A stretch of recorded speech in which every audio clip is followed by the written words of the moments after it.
Was Prince Charles years ago. I mean, Mummy did actually. She was a great poet in her own right, you know, Elizabeth. We miss her very much.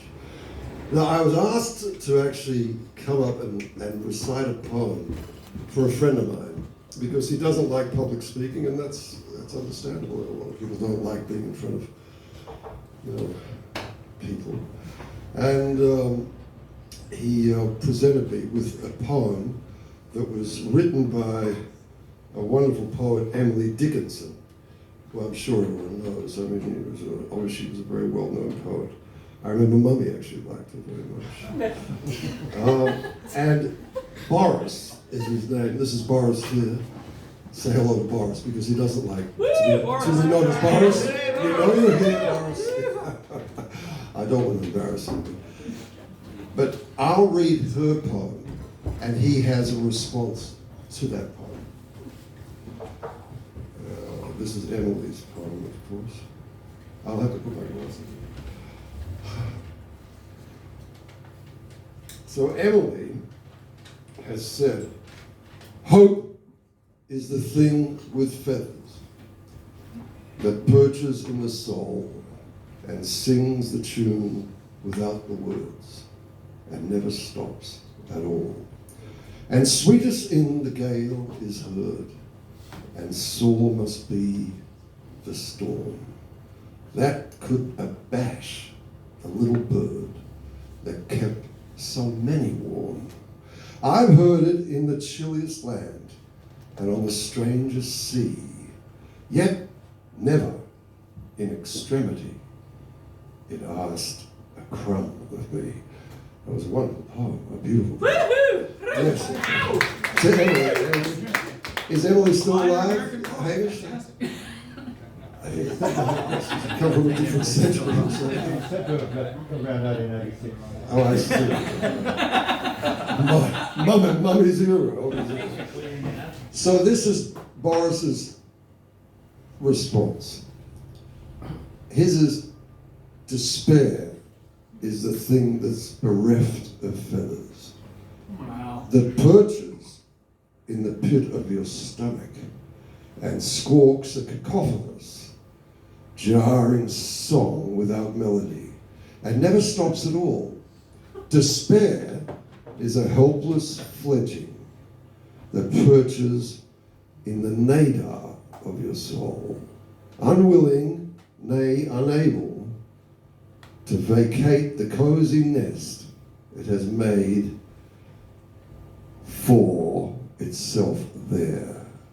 Despair is a forlorn nestling, forsaken and disowned by the world.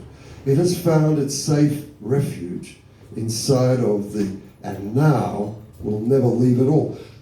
Now, I found, being asked to do this, Emily is talking about joy, and here Boris has brought despair. And I truly think in a way that they're complete opposites, despair and joy.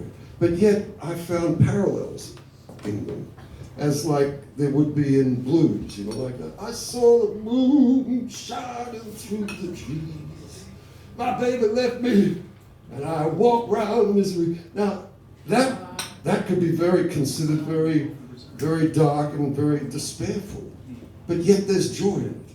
And I find that this English language that we have, and it's interesting that I talk about Mummy and Queen's English, now it's the King's English, is that it is fascinating in that respect that the words that we have, despair and joy, there are parallels there.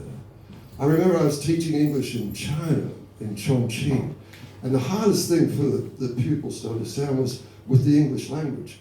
And each word could have a multitude of meanings. One word that was so hard for them to understand. So in this display and Boris's response in despair, I do find that within joy there is despair, and vice versa. So think of it as you may, and Mummy and I love you very much, Byron.